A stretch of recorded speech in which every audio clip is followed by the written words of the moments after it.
You are now tuned into 2111 Radio Show, hosted by our program director, Derrick Scott.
Welcome to the 2111 Radio Show. I'm your host, Derrick Scott. And as advertised, I got Miss Monet in the building. How you doing? Wow, you just took me down a complete memory lane. I'm feeling all many repetitionists right now. Back down memory lane. I'm all in my feelings right now.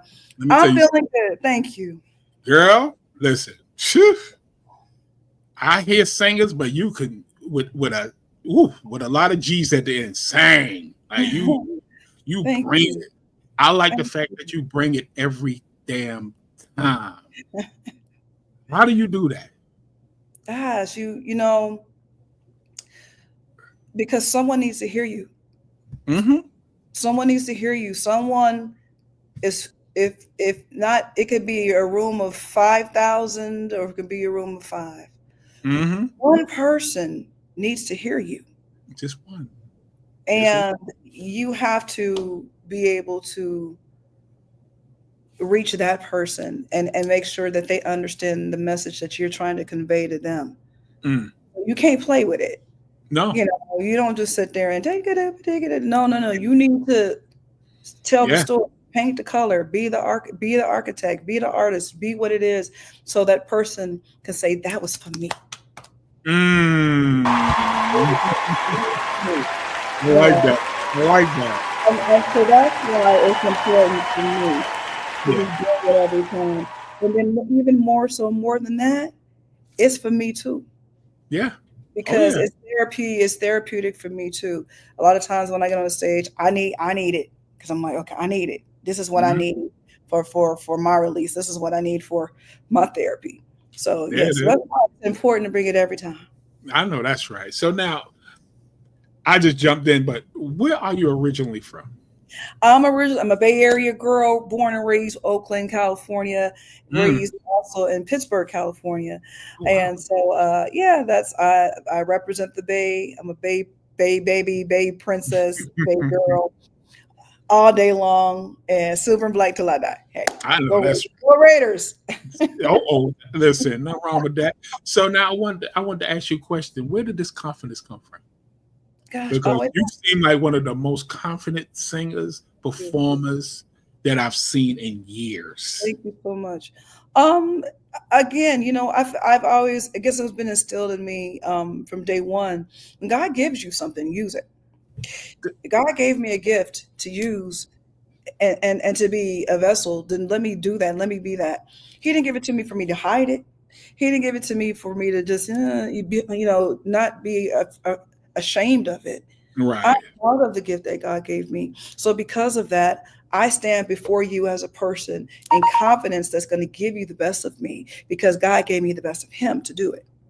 So that's why I just kind of stand in confidence. One of the reasons why I changed my name and put Ms. in front of my name for that reason. My mom said, when you get on stage, you haven't even sung a word yet. You already demand the stage. I said, it's just a factor. And I said, that's really who I am. Yeah. I am her. And so that's where it comes from. But it's been from day one. I know God gave me a gift and he gave me a reason and a purpose to do it. Now it's time I call this my ministry. So now it's me to minister to these people. You don't mess with it. Don't play with it. So come on, let's go. Let's do this. Let's get it. Exactly. So now I've been doing my research. I have to do research.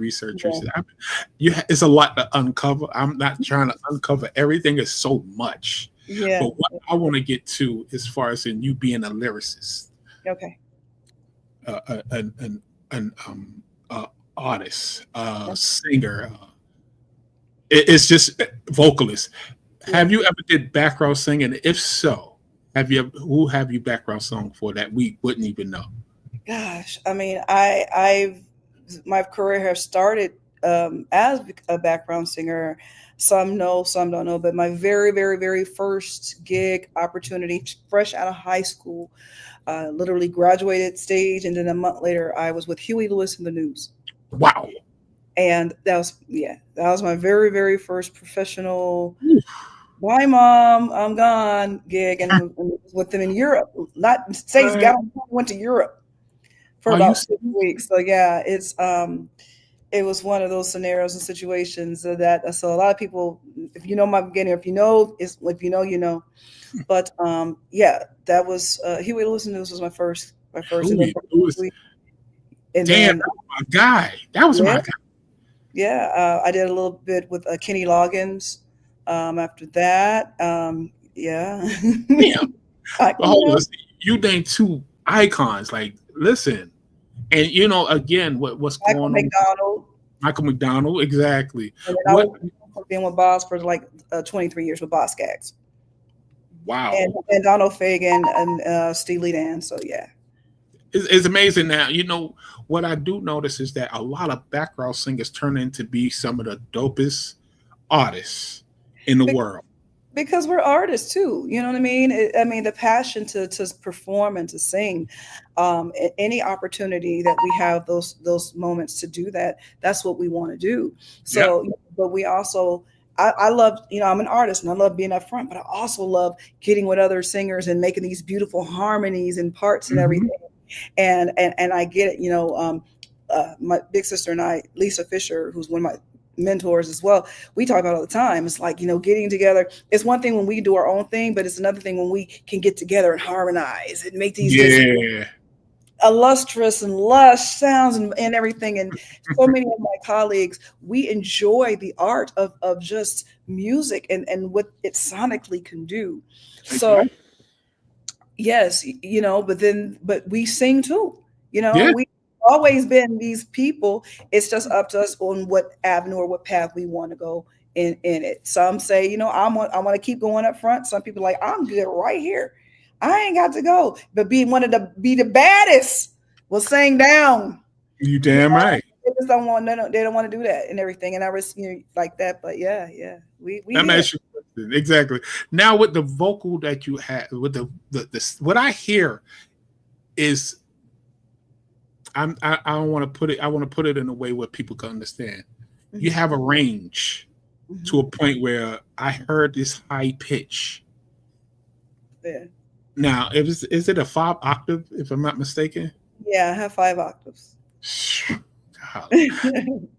And this is, I'm asking you a question. This is born. You didn't go to any vocal classes, anything like this. This is natural. It all just came. Yeah, I never. Yeah. Unbelievable. Yeah. So that you could just hit that note at any time. Okay. Wait a minute. Now let me tell you. Hold on. Let's get the hell out of me just now. But now, what I noticed, like I said, your vocals, the performing, your craftsmanship, everything that you do exudes confidence, and I love it about you. I really do. Now, it's one person I heard a conversation, and I would like to hear the story from you. Mm-hmm. Now, for those who don't know who this woman about to pop up, I don't understand what rock you put on, but this woman right here, Tina Marie. Talk to me about meeting Tina Marie for the first time. Oh, MG. Oh, Lord. Oh, God. Tina Marie. Miss Tina Marie. Miss Christine Walker, a.k.a. Tina Marie, a.k.a. my musical godmom. Wow. Day one, like meeting her, this was in 2005. Wow. And a friend, a colleague of ours, a mutual friend, actually, of she and I, he was the vocal lead, and one of the singers dropped out and they couldn't ding. And then my other big sister, Wendy Moten, said, "Hey, call Monet." And then he calls me and he says, "Hey, we're looking for a vocalist and everything." And I was like, "Okay," and he was like, singing with Tina Marie. I was like, "Who? Tina what?" Yeah, because if dig down in my story, when I was 7 years old, I won my first talent show citywide singing a Tina Marie song. So I've loved this woman from day one, trying to sound like her, emulate her sounds and the whole bit. Fast forward 2005, 10 minutes before we're going on stage is when I meet her. I didn't rehearse with her at all. So I didn't meet her until it was time for us to go on stage, like 10 minutes before. And we sung, and then we did this thing, and there was a part where we go off and she kind of does this acapella thing, whatever. And I had an incident with someone like made me really angry and just mad. And so, we come back on the stage and I'm just trying to calm myself down. And I didn't realize I was humming, and she kept saying, "Somebody's singing, is somebody singing?" And it was like, and then she realized, she looked at me and she said, "Is that you singing?" And I was like, "Uh-oh, I got called out." Yeah. And then my other friend and our lead, his name Julian, he says, "She wants you to come down there." And I was like, "Oh," so they came down, and the guy came, grabbed my hand, and had me a mic. She said, "Well, come down here and sing with me." And I was like, "Oh God, I'm about to get in trouble." And this was in LA at I want to say it was the Wiltern Theater, if I'm not mistaken. And she called me down, and so she said, "You want to sing?" And I was like, "Okay," Right. And then she sung a note. And then I sung a note. She sung a note. Then I sung a note. And she hit a lick, and I hit a lick. And we was next thing you know, we was at each other, back and forth. And then we turned around and had our backs to each other. And it turned. I mean, the whole crowd lost it. And she looked at me and she said, "Y'all don't understand. I just met this woman 10 minutes before my show." And she said, "What's your name again, baby?" And I said, "Monet." And she was like, "Yeah, you bad, girl." And I was like, "Thank you." And after that, she said, you mine. you belongs to me now. And I was like, oh my God. One of the most memorable moments for me to have met someone that I just adored for so long, and have that moment to meet her, and our relationship grew, not just from an employee and employer scenario, but like I said, she ended up being like my musical mom. This woman would call, I'd be on the tour bus, she'd call me, I'm checking on you and everything. I'll go we would do these karaoke Christmases at her house. Wow. I was with her, before her passing. I was right at her house 2 days before that. I mean, so it's just to have these memories of being with Teena Marie. I can't speak enough of this woman, because she just poured into me genuinely, and love, and so many just gems, and that I would just take with me forever. And I try to honor her every opportunity I can in my live show. Mm-hmm. I got to, because this woman poured into me immensely. Wow. Woo. Beautiful story. I definitely needed to hear that. Yeah. I'm definitely a Teena Marie fan. Yeah. So that story alone it did me good, because again, she was one of those that a lot of people underestimated. But when she got on that damn microphone, oh my God. And it was funny, because like, again, at 7 years old, I just mimicked her and learned her voice and her tone. So I remember in a rehearsal, we were rehearsing and we were like imitating each other and everything. And then, and she was like, I'm gonna do Monet. And then she did me, and I was like, I'm gonna do you. And I did her. And she said, girl, you do me better, as good as me. So I can imitate her so well. Like, she would be doing an interview or something, and we were sound check, and she'll say, well, have Monet sound check my mic. I remember, I want to say we were in Philadelphia, and I sound checked her mic, and people were running out because they thought Teena Marie was out there. And I was like, sorry, it's just me. It's just me. I'm Teena. They were like, how the hell she do that? Like, what the? Yes. I was like, no, it's just me. That's crazy. Listen, it's a beautiful story, and I'm so happy that you got the chance to meet someone like Teena Marie in your life, because again, for you to be a fan of hers at a young age, and then she's right in your face, like, whoa, wait a minute. Yeah. I wouldn't be able to handle that. I'm sorry. Teena was one thing, but to have met my actual vocal icon, that's another story. When I met Whitney and hung out with Whitney Houston, that's what took me down. Oh, I can only imagine. I can only imagine. Whitney Houston, Australia. That took me to this day. Is still like and I thank God, I'm very fortunate to have had the opportunity to meet these people that I've adored and I've loved. Like I said, to meet Teena Marie and loved her and wanted to be her literally as a kid. And there's Teena. Now Teena is my godmom, to moniker my everything, because now I have this visual muse, this person that I can relate to, camera in front of me, Whitney Houston, and then to hang out with her and just be. It was just like, okay, I haven't met Barbara Streisand yet, but it's coming and everything, and then I do that, and I almost met her. Let me tell you, I met her. I met Barbara Streisand at my high school, because we went to the same high school in Brooklyn. It's called Rasmus Hall High School. Wow. And she came there for a concert. We didn't know she was coming, and come to find out, Barbara Streisand, she talked to us. Beautiful woman. Beautiful spirit. And boy, that woman could sing. She's loud. Yes. Oh, Lord. She's loud. She didn't even have a microphone, and she was blowing. When I say everything. Yes. That's why I say Barbara Streisand, and people are like, but then they have to think about it, like, gotta think, gotta do your history and really think. That woman can sing. I understand. Like, go check that out, please. Yes, definitely. So now is another icon that you've actually been in the same room with. Mm-hmm. We was talking backstage, but I definitely put this up because for those who don't know, this is Johnny Mathis, y'all. She got an opportunity. Talk about this opportunity. How did this even come about?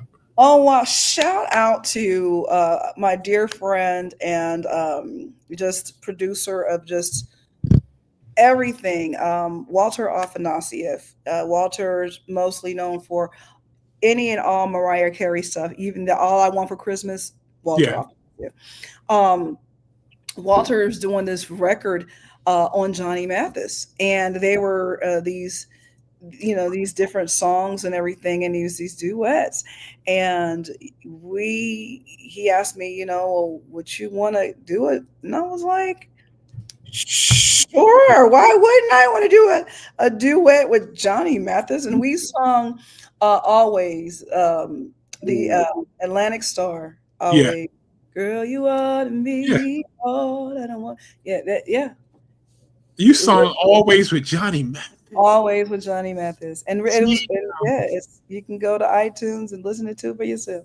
Oh my God. Listen, that's to me, like I said, a lot of people don't understand who this man is, but icon. Yeah. And he was doing it way back when they didn't even want people to even be on TV. Back.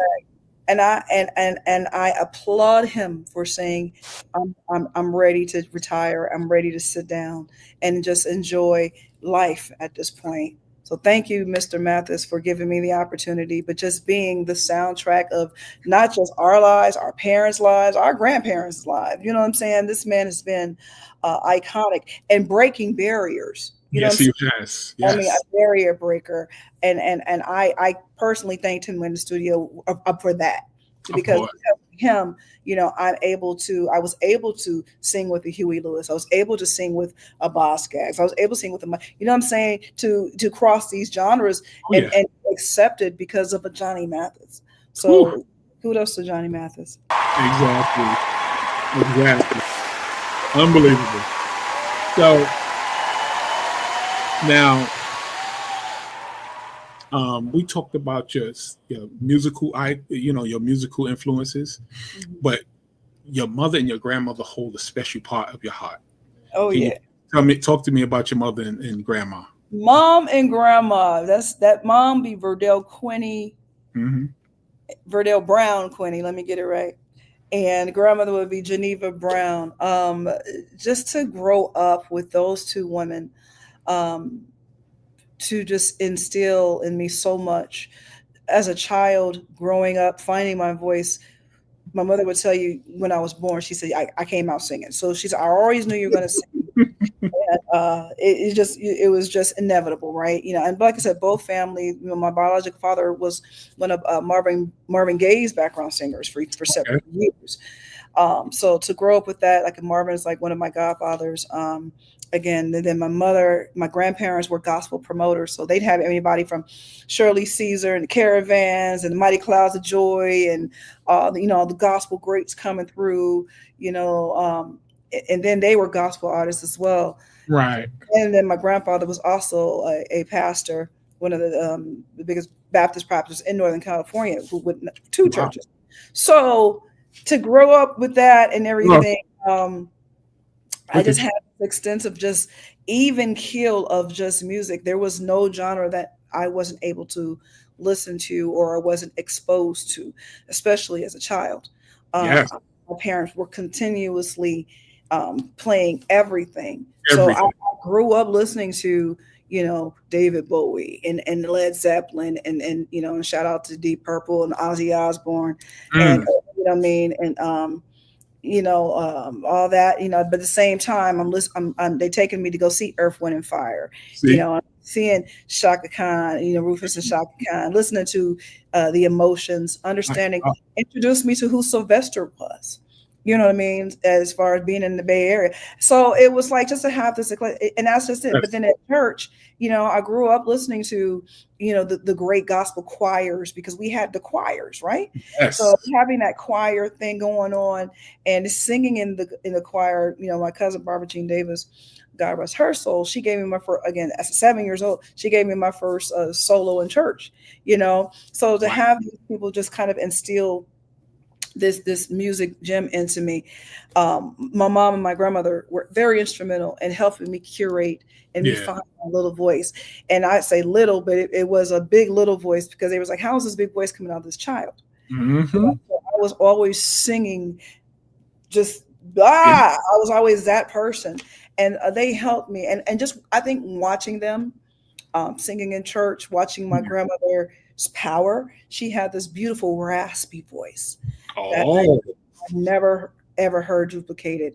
And to watch her and sing, and just she could just hit one note and the whole church just fall out, everybody gone. I know that's right. It's crazy. And then my mother to this day is the same way. I just went to church, visit our home church maybe about a month ago, and my mom was singing, and I was up on my feet, and I was like, yes, Mom. You know, this is that innate, that DNA, you know what I mean? Yeah. Coming out. So, you know, to grow up watching those women, they just helped me develop. I wanted to be them. I wanted, looking at grandma, I wanted the power. I saw the power. You know, with my mom, she had the power, but she also had this beautiful grace. You know what I mean? So, you know, my mom, like I tell people, my mom, they call me the diva. No, my mom is the diva. She's exactly. She is her for real. But yeah, just listening to them, watching them growing up, and just wanting to be and just trying to find the sound and realizing the power of the voice. It came from mom and grandma. Let me give them a round of applause. Beautiful. They're beautiful. For all these young ladies out here right now, they fighting with their moms. They don't want to be like their mothers, or you got mothers struggling with their daughters, and you up here testifying. Yeah, you testifying because you came upon two beautiful individuals that raised you the right way. It's called legacy. It's a legacy, exactly. Legacy, and it's like, you know, to go through. I represent not just myself. I represent this family. That's right. This is the bloodline. They laid it out for me, and it's up to me to do what I need to do and to keep that legacy going. You know, yeah, I'm Monet, or Kenesha Monet Owens. I'm her, but I'm also Verdell Brown's daughter and Geneva Brown's granddaughter. Yeah, it is. Those things mean more to me than me being me. It's the fact that I want to make my mother proud and make my grandmother proud, my grandma in heaven proud. And I know she, you know, because she told me so before she left here. You know what I mean? So just to know that I carry what they instilled in me, and I just pray that I am being a good example for others to say, you know what, if I could be like Mo, she's dope, she's cool and everything like that, and you ain't got to be out there doing all the stuff, you know, and ain't no this or that, but it's a reason why, you know, classic and classy remains true. So. Oh yeah, definitely. So now, what I want to get into is the inaugural ball. Oh, how did that? First of all, I want to know how it happened, and how did you feel being given this opportunity? That was crazy. I was singing with Faith Hill and Tim McGraw. Okay. And they were invited. We were invited to perform at the inaugural ball. This was his first term, and that was crazy because it was like when they said the next thing you know, I'm getting called, and there's a FedEx package, and there's like this. It has to be about that thick a paper. That you had to. I was like, am I giving away my firstborn? What am I doing here? Literally, you had all these clearances. You had to do these background checks. It was serious. Wow. It was serious. Even going from point A to point B, we were in these vans. They were blocked out. You couldn't see. It was serious underground. But what an amazing time to be alive, to be a witness to that type of history. Oh yeah. I'll never forget it. To meet him, you know, just to be in the presence of just he and his wife, it was just amazing. And not, you know, doing it just the first time, but I mean, to be asked to sing again for his election. Yes. You know, it was just again, just a beautiful thing, and to be there. Once we were there and they swept, once you was in, you was in. You couldn't leave. You could, can I go to the bathroom? Someone had to escort you to. It was great. It was the protocols. Yeah. There was a moment we were at the time they called it General Colin Powell's bipartisan dinner. Yes, and it's the dinner the night before he's sworn in, and so that's the night we got to meet him and all the stuff like that. And so we do all the things and everything, and so then the dinner's over and everything, and he talked, and when he was done and everything, clap, clap, clap, clap, and everything like that. Well, guess what? We have to now hold for another 45 minutes. Just sit down. 45 minutes. Because what the protocol is at that point, you had the soon-to-be president-elect and the VP there. They were both there. Your Secretary of State, who at the time was Hillary Clinton, she was away because they cannot all be together. Wow. It's crazy, but they cannot all be together.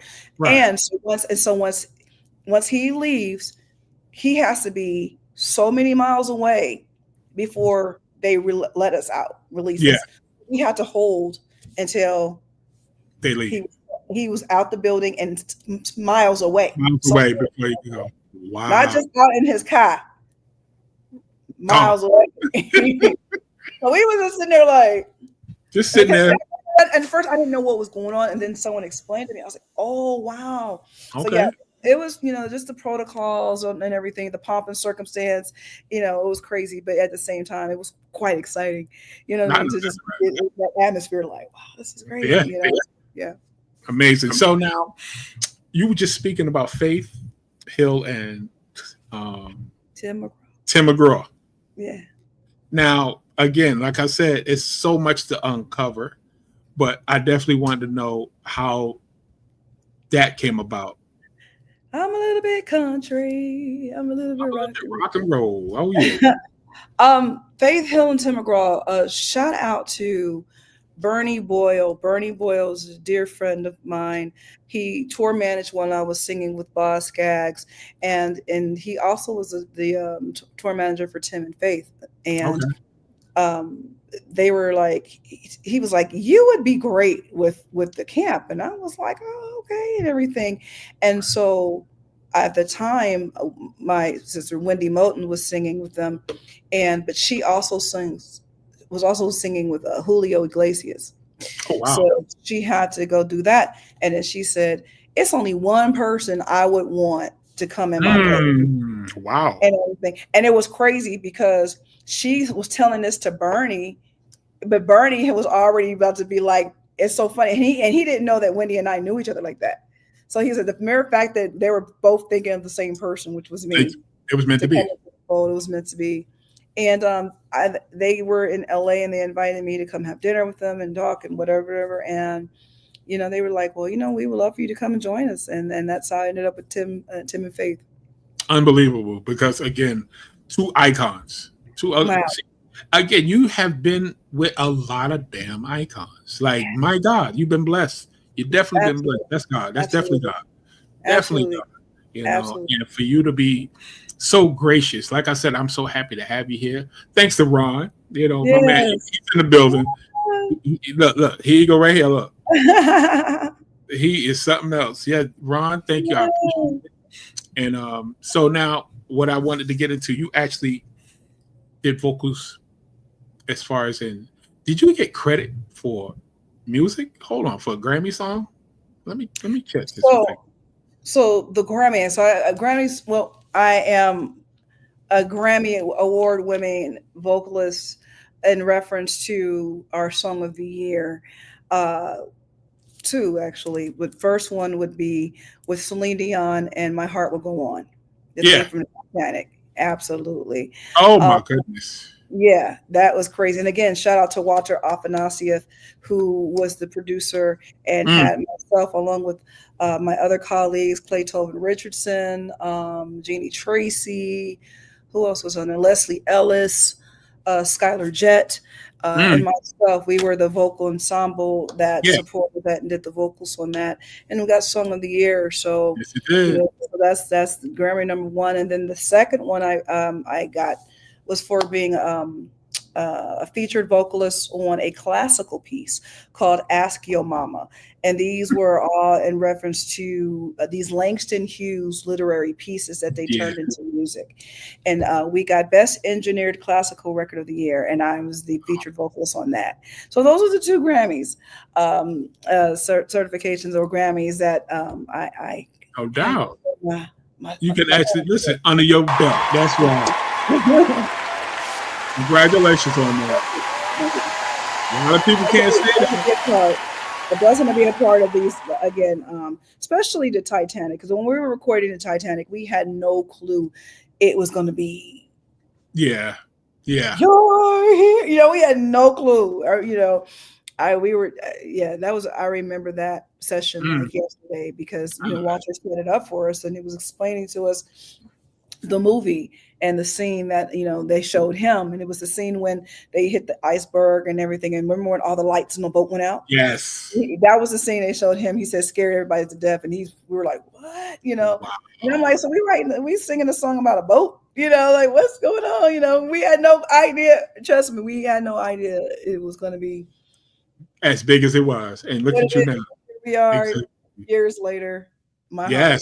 Shout out to Miss Celine Dion. I know that's right.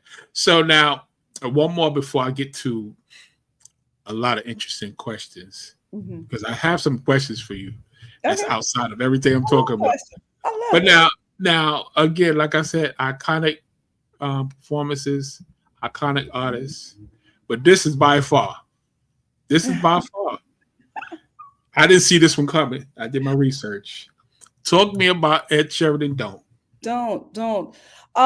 Thank you, Ed Sheeran, for finding the song and using it and doing an interpretation of it into your song, because you're Ed Sheeran and you got millions over millions of people who love you and listen to you and buy your stuff. Yes. I am a co-writer on a song called Don't Mess With My Man, originally recorded by Lucy Pearl. And he used parts of our song of that song and everything, which gave me now writer's credits to his Don't. And so that's literally how that happened. I tell people, right? Because you don't know who's going to pick up something and use it again, and here we are. That's a beautiful thing. Listen, again, these are things that the masses need to hear. I'm glad I have you up here because I want to make sure that everybody understand who Miss Monet is. Thank you. She's not just a singer. Yeah. You understand? She's just a businesswoman. She's a performer, dancer.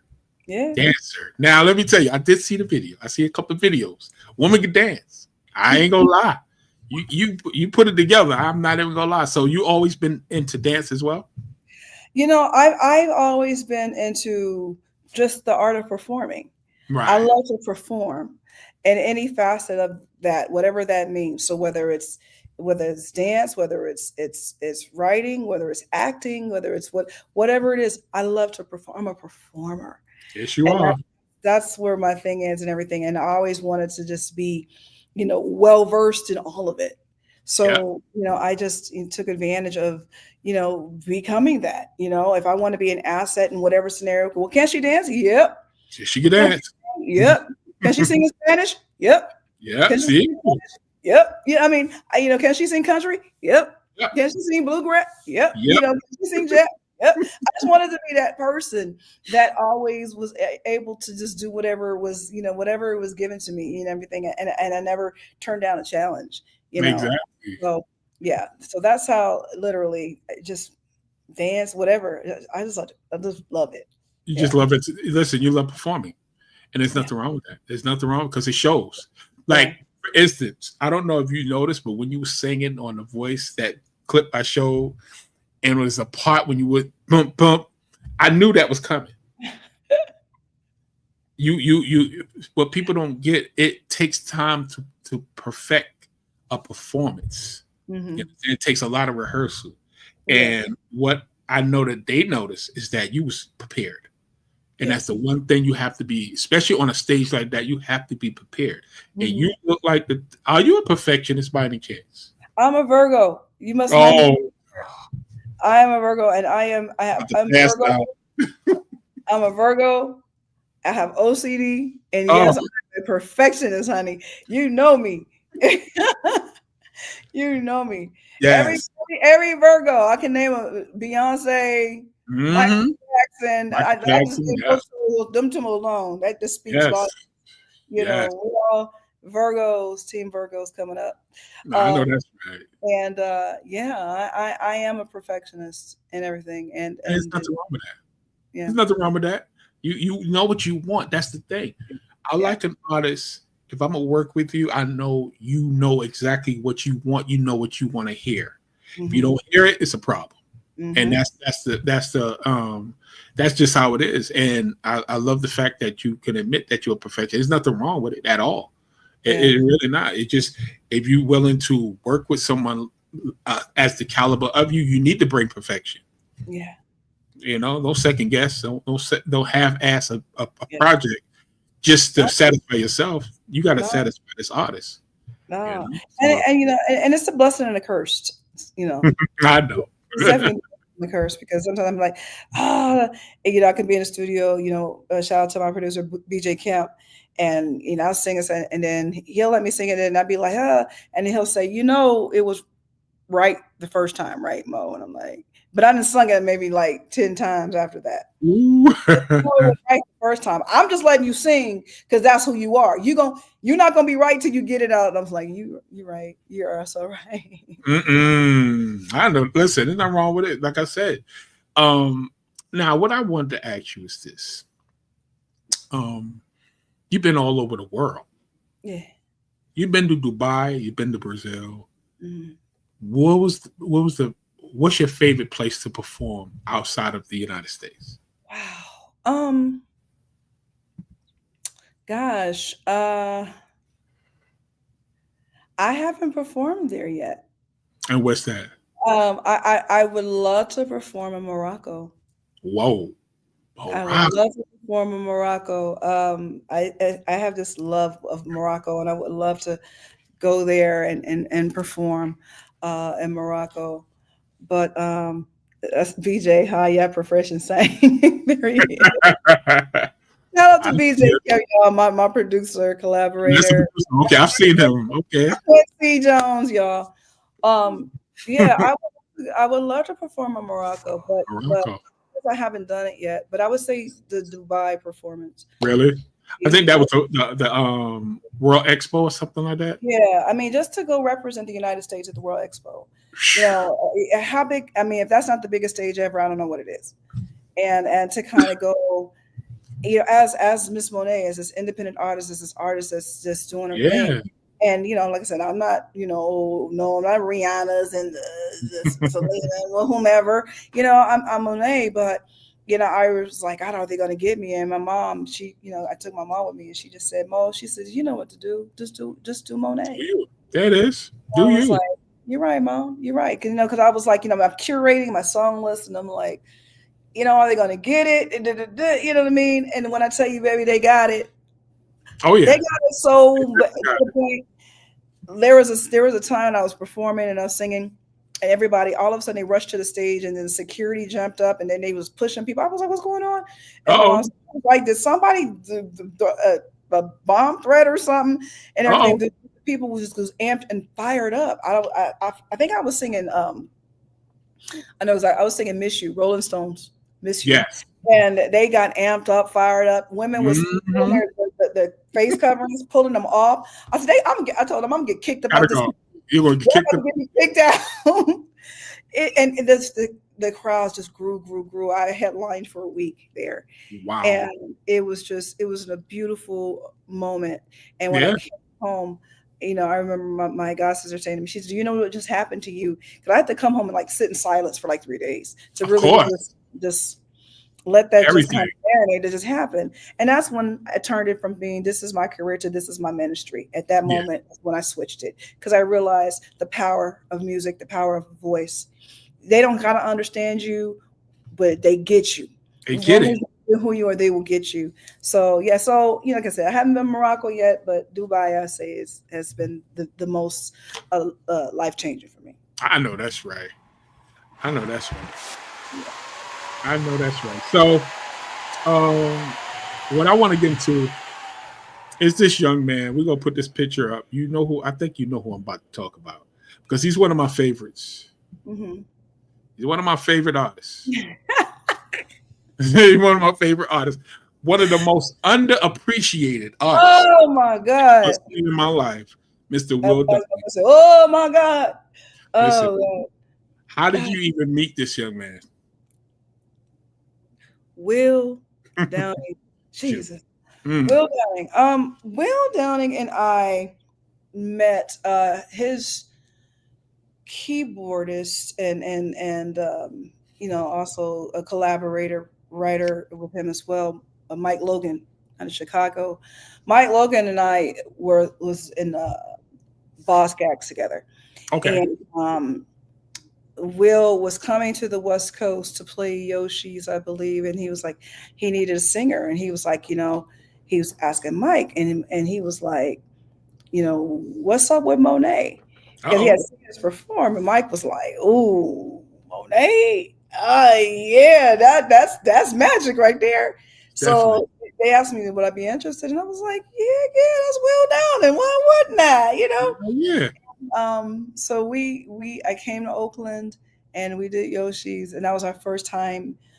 We had met, but our first time just sitting with each other, hanging with each other, just vibing out. And we ain't been inseparable since. Wow, that's crazy. We haven't been inseparable. This had to be in like 2011, 2012. And Will Downing is just one of those people that you don't meet this kind of person every day. Right. His sincerity, he leads by example. He's one of the most generous people I know. And like just so becoming. He's just that guy. You know what I mean? Yeah. And I love him so, and I appreciate him, just his being. And not just a great singer and a writer. This man, photography. Really? He is an amazing photographer. Wow. He's a published photographer. Check that out. He's a published photographer. And he's just that guy. Literally, like, there's nothing. And like I said, day one we clicked. He's a nut crazy like me. We both do that, and that's what I said. Lord, I don't know why I put y'all together, because that's wrong right there. We cut up bad every time. I know that's right. And yeah, just to be with Will Downing, and again, here's another person who's just unconditionally poured into me, unconditionally, and that's who he is. That's just who he is. So. It's been a beautiful, beautiful relationship that I have with this person. And every time we get on stage together, we go with the intent to let's just make magic again. Hey, listen, speaking of performing with him, I love this interview because you literally just guiding me all the way up into what I'm about to put on. So I did catch a performance between you two. Okay. All right, I'm gonna put this video on because my God. Okay. If I knew you for some years, I could just say you just, when you sing, you let it be known that it's Miss Mo. Like ain't nobody got nothing on me. I love that about you, yo. That's the one is that confidence. It's just, it oozes out. As soon as you put that mic in your hand, it's over. It's like, I'm about to tear this up. Now check her face out when she's singing this song. All right, we're gonna put the video up. So check out her face. It's just amazing how she does this. Check this out.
Listen. First of all, let me make it clear. That little clip captured everybody in the room. That tiny clip shows the talent. It just, for some reason, I just got glued. I almost let it run all the way out. But what I'm explaining is that connection. Sometimes you get artists that just connect in a completely different way. And I see that in that performance. So tell me about, where was this performance at? I was trying to say, I was trying to see exactly where we were. I couldn't tell exactly where we were and when that was. That was a while ago. Yeah. I think it was some years ago. That was a while ago. But Lord knows. Oof. But I mean, we have so much out there of that song, because as he states in his show, if I don't sing this song, y'all gonna tear this joint up. Yeah. And so it's the setup. So again, I don't know where that was, but just singing it, we just recreate the classic. I don't go with the intention to do it better than Rochelle Farrell, because she is the blueprint. That's Wayne. That's and everything. But I appreciate the alignment that people give and everything, and I give it to them the way they know it to be. So it's very important that they hear what they're accustomed to and everything. And so I try to keep it as straight and keep it just as Rochelle as I can until I Monet at the end and everything. And again, with Will, just guidance and being that we just have fun with it and we create this moment. People be like, "Are you and Will?" I'm like, "That man married." What? No, we ain't. What? It's just our energy, our chemistry that we have. And I love when we perform. Nothing is ever felt. It's always a moment. We used to do it at the end of the show. Okay. We'll have to move it up to literally the top of the show, because people they waiting for it. They definitely waiting for it. And let me tell you, I don't want to put shade on the original singer because she could blow, but damn it, in my ear, because I have a good ear. Yeah, you kind of smashed that, yo. You kind of smashed it. You really did an excellent job on that. And you didn't overdo it. Like you said, you sung it is the way people would like to hear it, because you got people that are trying to blow. I'm like, it doesn't need that. That's that type of song. Mm-hmm. So you did a perfect job on that particular song, because that's one of my favorites. Thank you. So now, performing, you have a residency up in Vegas. Mm-hmm. Vegas, of all places. Las Vegas, Nevada. If you would have asked me if I was going to be singing in this place this time last year, I would have been like, heck no. Unbelievable. I don't want it like that. No. But here I am. I am one of the principal vocalists at the #1 supper club here in Las Vegas, Nevada. And I live in Las Vegas, called Delilah. It's inside the Wynn. So I am on the Strip. And I'm coming up September, coming up to my year anniversary of singing here at Delilah. And it's been a journey. It's been quite the experience, because Delilah is a highly exclusive place. Like, to get a table in this place, it's like 2-3 months in advance. Wow. It's like that. Yeah. And just to be the artist that I am on that, what did we say? She's like a shark who see blood in the water. BJ Kemp. BJ, funny. That's funny. Yeah. And shout out to BJ, and y'all go get his new single he just dropped, Ready or Not. I'll come back and talk about that in a minute. Oh, okay. Yeah.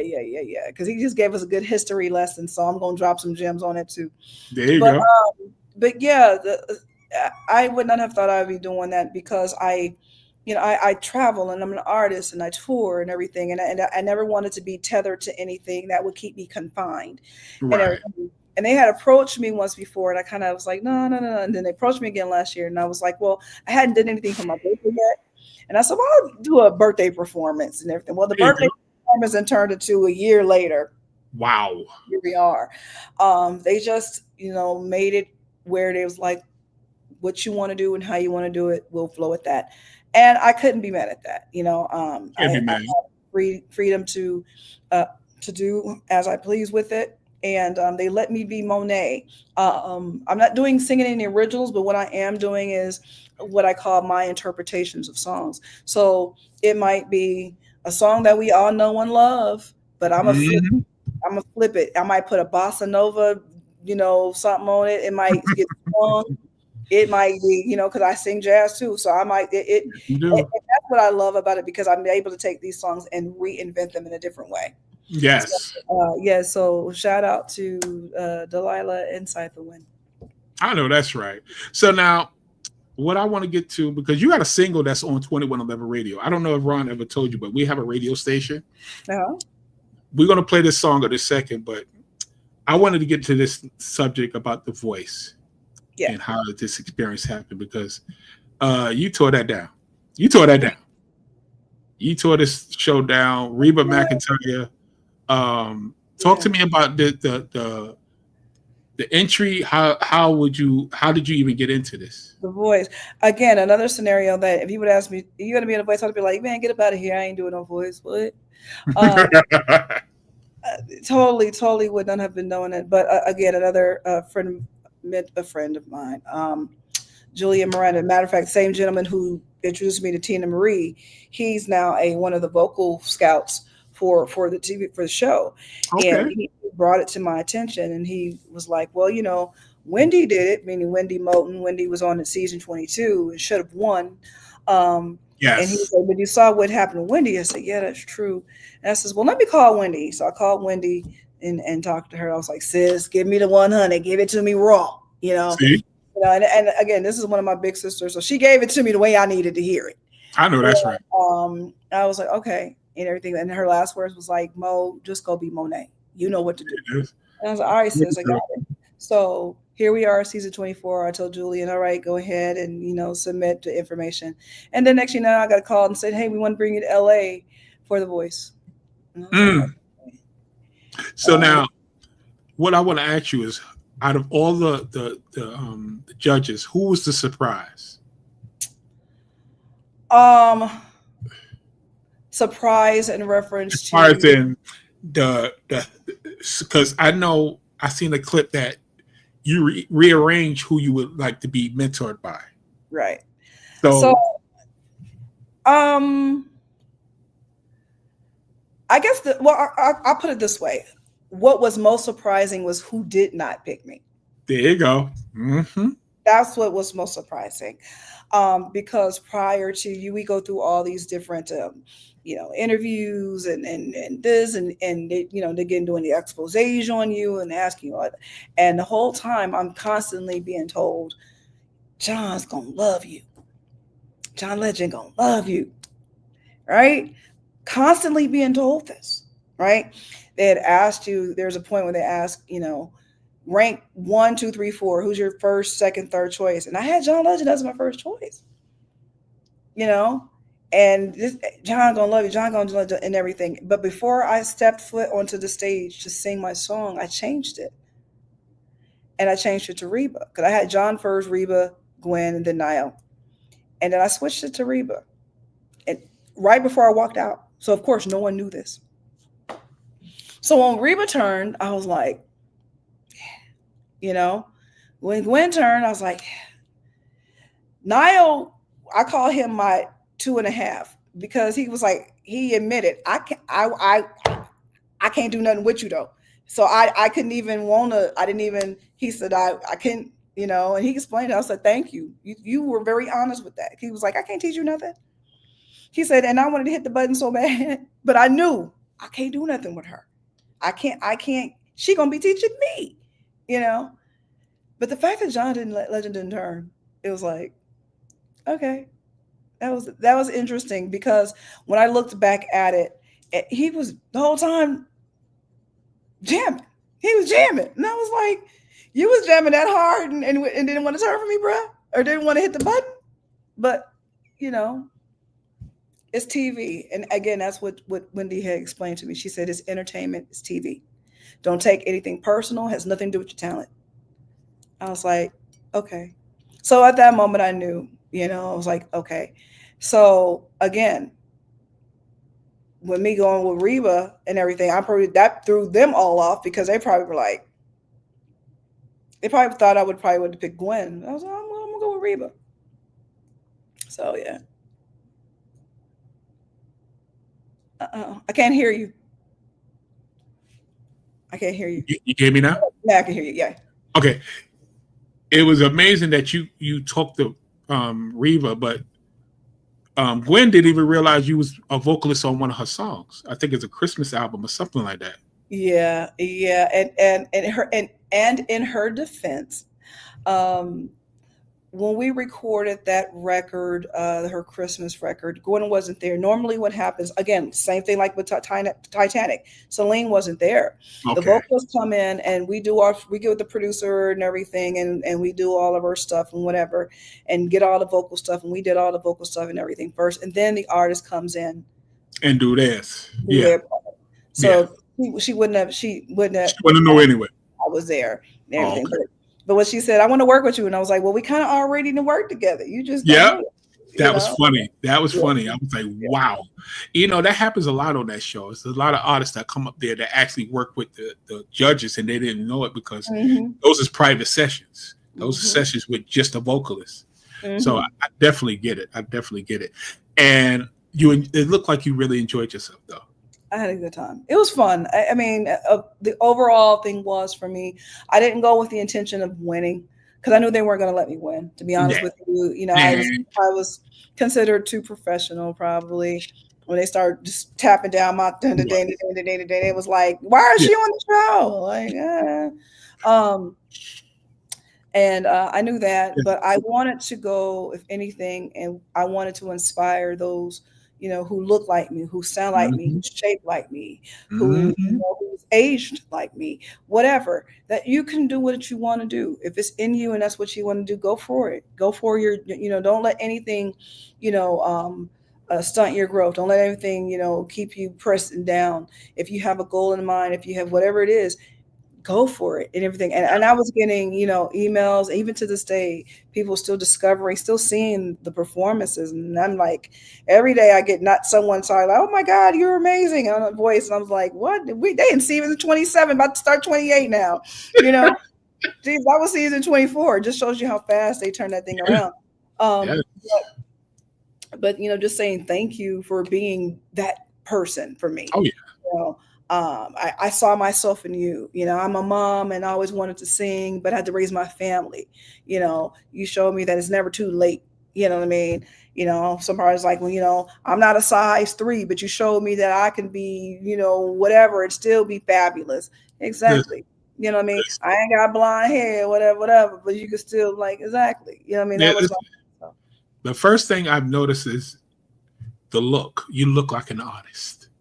You look like a professional, and that's the one thing that people have to start getting back into, because it doesn't matter. Like I said, they told Jill Scott she couldn't sing at all. They said she would never make it. She had no range.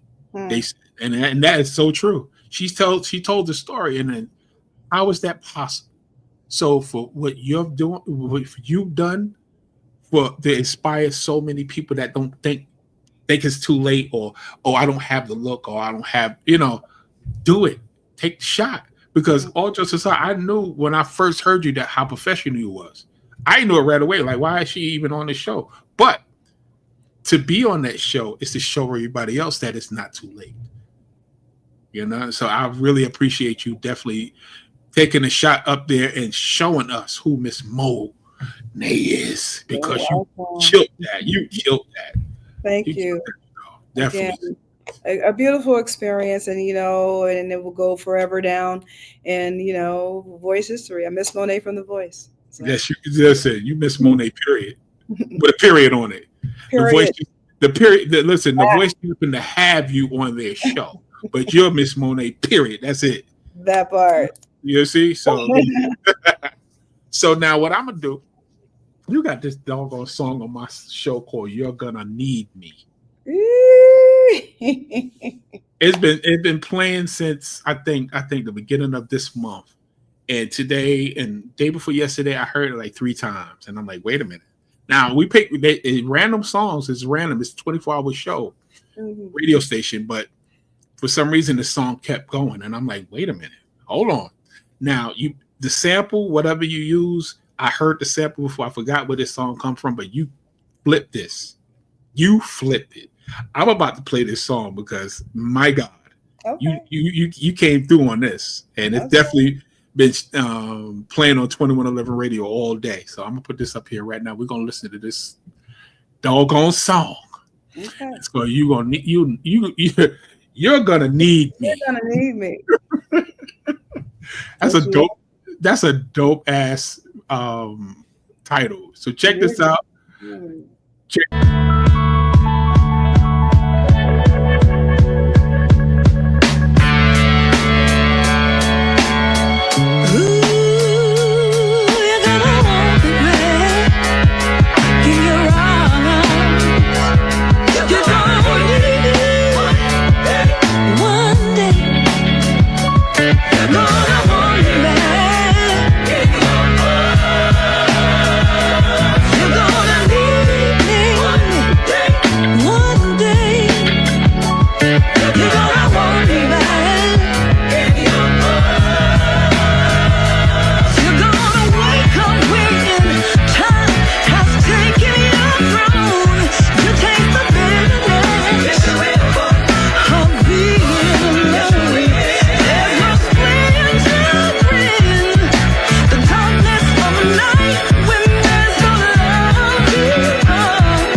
I'm sorry. Damn, that's hot. Damn. Talk to me about this. Did you write this? Well, so I'm going to prepare yourself from what I'm about to tell you. You ready? Yeah. So that song, but people call it the Usher sample. But it's not the Usher sample. That song was originally recorded by Miss Dionne Warwick. Warwick, damn it. Damn it. You know what's so funny? I'm sitting there listening, and she came to my mind, but I just could not figure out who. Man, Dionne Warwick. That's a Dionne Warwick classic, and it was written by the amazing writing team of Holland Dozier Holland. Wow, that's amazing. So, well, did I write it? No. You flipped it. You flipped it. No. But did I do my thing on it? Yes. Yes, the hell you did. Shout out to Miss Dionne for, this is when she's coming out of her Burt Bacharach days. Yes. Right? We're starting to transition pre-Deja Vu, and it was just that small window where, you know, Dionne got funky for a minute. And yes, she did. What it is.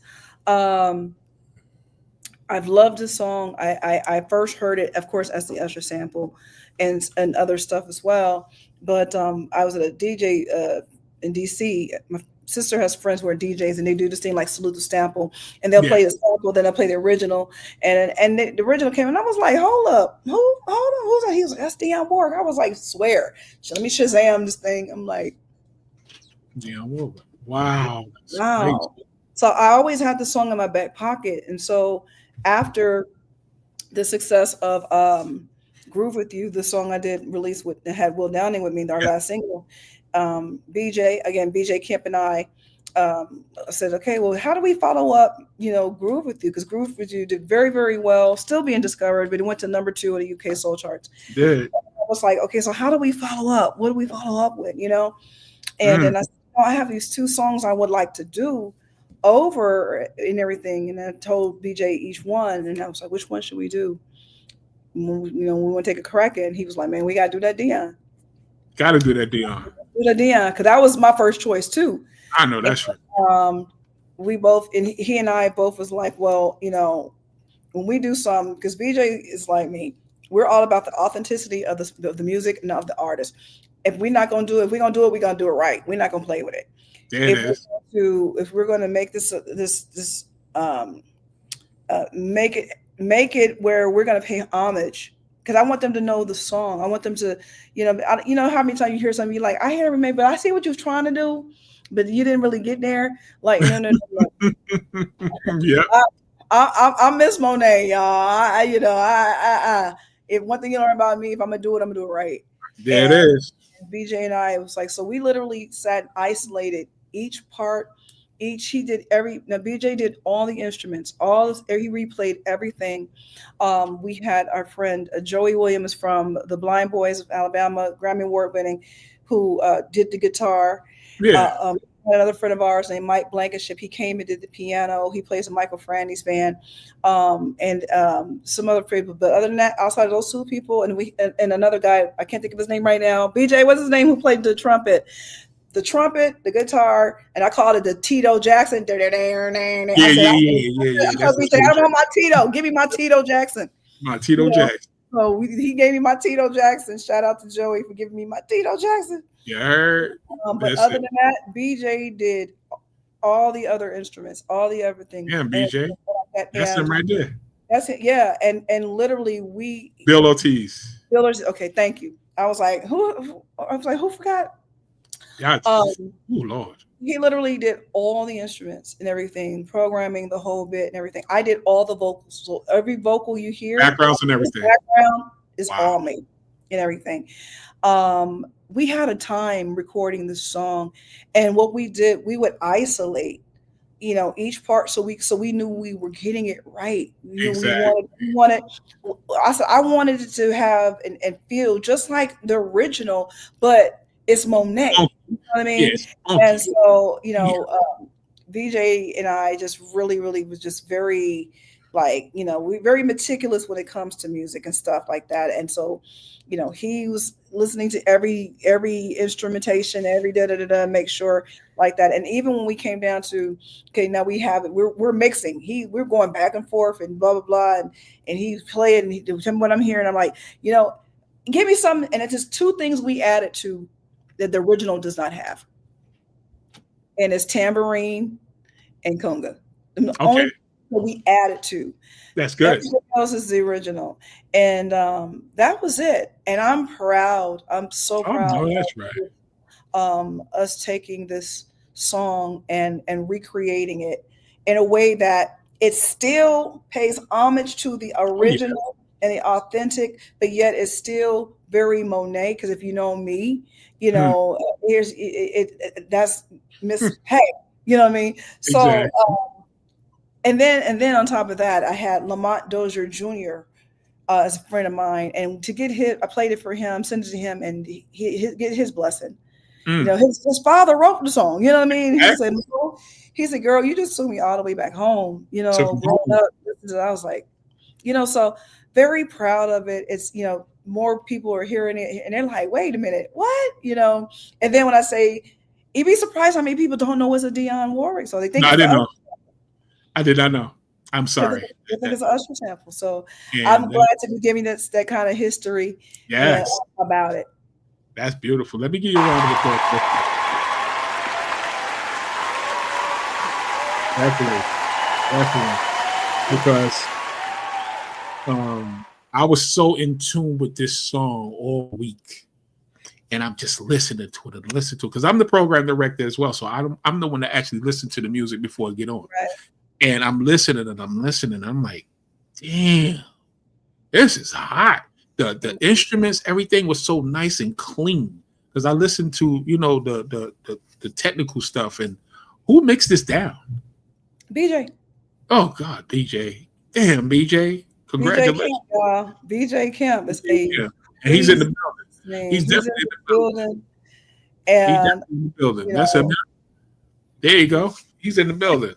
We got to get deep. We got to get BJ on my show. Yeah, you do. You do. Like I said, he just dropped and recreated "Ready or Not, Here I Come." You lying? Gonna find you. And when I tell you his rendition, and mind you, it ain't the Fugees. No, it ain't. It ain't the Jacksons. Nope. It's the who is it, BJ? I want to say it's the Dells. I want to make sure I'm right. I think it's the Dells. I think it's the Dells. Ready or not, here I come. Yeah. You can't have gonna find. His version is so cold. What? I said, when your producer is a beast like this, he's in the building. The Delphonics. The Delphonics. Okay, I knew it was the Delphonics. Yes.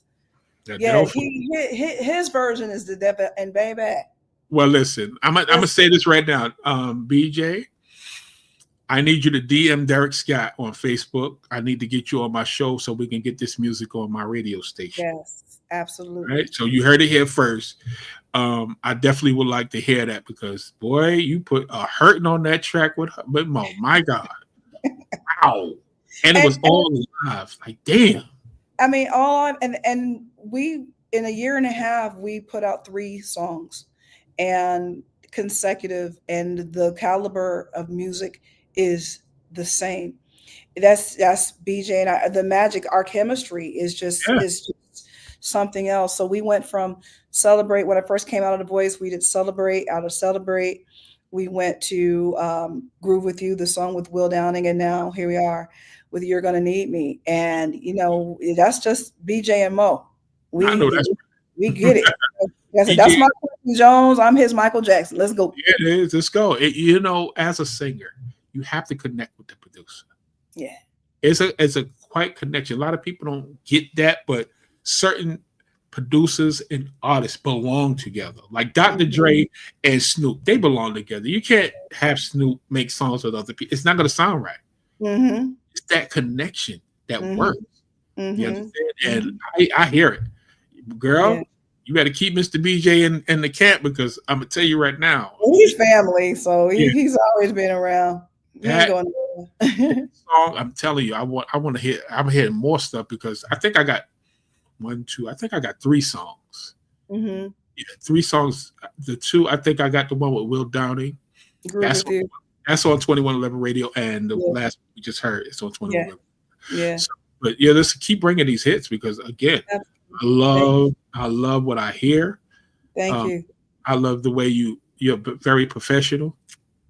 You're very professional, and you perform like nobody else, and that's the beauty of having you on my show because I want our audience to know that Miss Monet is in the building. Like, this is it. This has been dope. And I didn't realize it's been an hour and 20 minutes. Yeah, look at us. It happens. Whoa. An hour and 20 minutes? And you know, it's so funny. People I've been interviewing, and we would say, we're going to do this for an hour. Next thing you know, we've been like 2 hours in.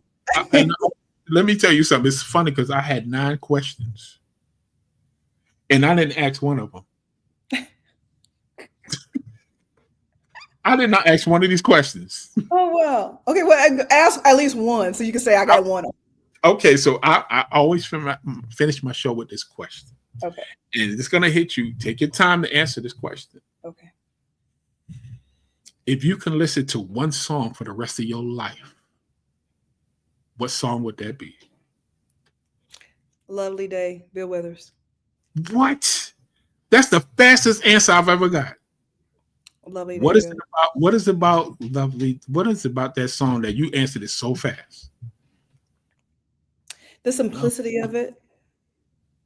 The simplicity of it, and then when you listen to the words, it's genuine love, unconditional love. And when he gets to the when I look at you and the words are all right with me, I just feel it's like I liken myself to thinking about God at that moment. And it's like when I look at God, the world's all right with me. I just want to stretch my hands out. That's it. And just give reverence and thankfulness. Wow. And I know it's going to be a lovely day. It's one of those, I don't care what I'm going through or what you're going through. When I look at you and the world's it is. It's good. You know, when the day that lies ahead of me seems impossible to face. Someone instead of me always seems to know the way. And I look at you. Come. Wow. Let me give you a round of applause for that. I have never, I'm going to tell you right now, I have never heard someone explain that song to me quite that way. Yeah. That's beautiful. Yeah. Wow, I'm going to have to change my damn song. That's a beautiful, I've heard this song for years. Mm-hmm. I used to be in my car going, "A lovely day." You know, he used to keep it going, and we just singing and singing, but put some depth on that song. Like, wow, I never really thought of it that way. That is a beautiful song. Oh my goodness. Yeah. Wow. You have a different perspective of it now. But next time you hear it, it's gonna be like, wow. And it's gonna hit you. And I guarantee you're gonna get warm and tingly inside. I guarantee you. I can only imagine because I'm feeling it now. As you telling me, I'm sitting there going, wow, wait a minute. It's a beautiful damn song. Yeah. I try to perform it at the end of my show as my encore song. And it's just yeah. You know, that's just how I feel with the crowd and people, and it's my way of saying thank you. You know what I mean? And when I look at you, the world's all right with me. We here, y'all. You know what I mean? No matter what you're going through, but no matter what you're going through, it's gonna be a lovely day. When I look at you, wow. And the world's all right with me. Got goosebumps. Look, for real. I got goosebumps for real. Whoa, thank you so much for that. You just made my damn night with that one. I'm gonna definitely listen to that damn song. So we're in Vegas. Where's this venue at again, and how can we get tickets? Well, like I said, it's the Wynn inside the Wynn. It's called Delilah. There are no tickets. You have to make a table reservation, and usually to get a table 3 months in advance. Wait, 3 months? Yeah. Oh, it's all jokes aside, that's beautiful. I mean, that's beautiful. You got to get three tickets 3 months ahead to see me. Like, how do that feel? Honestly, how do that feel for you? It's cool. You know what I mean? Friday night is my night. And shout out to, it's rotating, different vocalists and everything. But the experience is one, and it's a supper club. It's classy. It's exclusive. And if you're coming to Vegas and everything, if you think you're trying to come, and if you're trying to go, you put your reservation in now. Early. But now you put it now, you're gonna see no availability. It's just gonna be blacked out. Wow. Yeah. That's beautiful. That's Vegas. But other than that, you can always go to my website, missmonet.com, platforms.Produced.com for any all current things. I put all my stuff there, my dates, my personal dates, my dates with Will Downing, my dates with Delilah, everything's there on my website. Matter of fact, Ohio, we're coming to you next week. So I'll look at you in Cincinnati and Akron, Ohio. I'll be there with Mr. Will Downings. And you can catch me. That's it. That's the website. Check this out. Look at this. It's beautiful. It's a beautiful website. Y'all definitely need to check out. She actually has merch. Now, I did want to show this off. She got merch, y'all. Yeah. Where them fans at? Where them at, y'all? Where them fans at? Check out the fan, y'all. Fan. That's the Miss Monet fan, y'all. Y'all definitely need to check this site out. Please get a Miss Monet fan. Trust me. It's a beautiful merch piece. Like I said, one thing about Monet, I always try to go outside the box and I try to do things differently. And I can have t-shirts and I have shirts and everything, but I wanted the fan, and I was doing the fans way before the fan thing became a thing. Right. Everybody fans now. I did these fans last January, and mainly because ladies, y'all listening and y'all gonna agree with me. We always have, especially women in the middle ages, we going through the things and we always need a fan. And I was like, I always saw my mom pulling out her little fan in church or whatever, and all my aunties, they all doing this. I'm like, everybody got a fan. And I was like, well, what would be a cool merch thing? And I was like, a fan, I think, would be dope. So I got with a designer and I designed that part, and they made it, and we made the Miss Monet fan, and it is a hit. Yes, and it is. Sold out. Like I said, it's sold out on the Smooth Jazz Cruise 2025. I will have them for 2026 upon my return, because I'm a principal recurring artist on that, hosted by Marcus Miller and Boney James. And so the Miss Monet fan will be back on the boat. But until then, you can go to MissMonet.com and get your Miss Monet fan. Yes, you can. It is beautiful, and it's well made, and I'm very proud of it, because it's a nice piece. You want to show that thing off. Exactly. That's beautiful. I definitely. So now it's been a pleasure having you here. Thank you so much. And I know great things is starting to happen with you, and your residency alone is just a beautiful thing for you to have a residency in Vegas. Do you have time to come to other parts of the country to perform? Absolutely, I do. That's what we're looking for over at Momentum team. Momentum Management is my team. We're looking now for opportunities for me to come out and actually perform. And in most cases, I have BJ Kemp usually with me, because BJ sings with me. He's part of, I have my background singers, or not my background singers, my frontline singers, and that's why I call them frontline. No doubt. Are my guys. I have guys who sing with me. And frontline, whether it's BJ and Mario or it might be BJ and Otis. But again, if you got a BJ, a Otis, and a Mario together, trust me, that frontline is no joke. I know that's right. Frontline is a mess, child. You gotta see. That's why people gotta see the Miss Monet thing, because if I can bring Frontline with me and you can see just that, I know that's right. It's a wrap. You ain't never seen a female artist with some guy singers like this. Trust me. Really? Okay. They sang down, and when I mean, I'm talking about your New Birth, your Leslie Wilsons, your Teddy Pendergrass, your Marvin Gaye. They that's who they channel. They ain't cute. They ain't these little high little tenor. They go jugular, and I love it every time, because the women lose their mind. The women lose it. They're like, oh my God. So anytime we have Frontline with me, it's amazing. But we're looking for opportunities right now for Miss Monet to come out and perform, and not for me to meet the people. I think people want to know who I am. They want to see me now and everything, and put the voice with the hearing. And like I always say, it's one thing to hear it, but it's another thing to see it. See it in person. I'm excited to come out. Yes, and I can only imagine. If you ever come to Atlanta, please let me know, because I just actually moved here like last month. Wow, I just left there. That's what's crazy. We just moved our show, and me personally, we all just from Orlando, we came to Atlanta, and it's better opportunities out here for my show. Yeah, that's crazy. We just left there. That's We crazy. were at Mableton. Oh, okay. Yeah. That's crazy. Damn. I'm gonna catch you again. I'm gonna catch you. Well, I was there with Will. We just left there. I'm gonna keep in touch with Ron because Ron actually told me. He said, "Hey, you know who Miss Mo is?" I heard the name before and I seen the voice, but I didn't think it was you. I thought you was talking about somebody else. Right. I said, "Yeah, I heard of it. Who's Miss Mo?" And he sent me this thing, and I was like, "Ain't that the one that was tearing down the stage on The Voice?" He said, "Yeah." I said, "Oh yeah, we're gonna do this. Yeah, we're gonna do this. Yeah." And I got you here, and I'm definitely honored to have you on my show. This is an honor for me too. Definitely kind of bring you back before the end of the year because I got that funny feeling some things is going to start happening for you. And when I say that, I guarantee you, it's been so many people that have come back to my show. Like for instance, Beth. I don't know if you know who Beth is. She's I'm familiar. Yeah.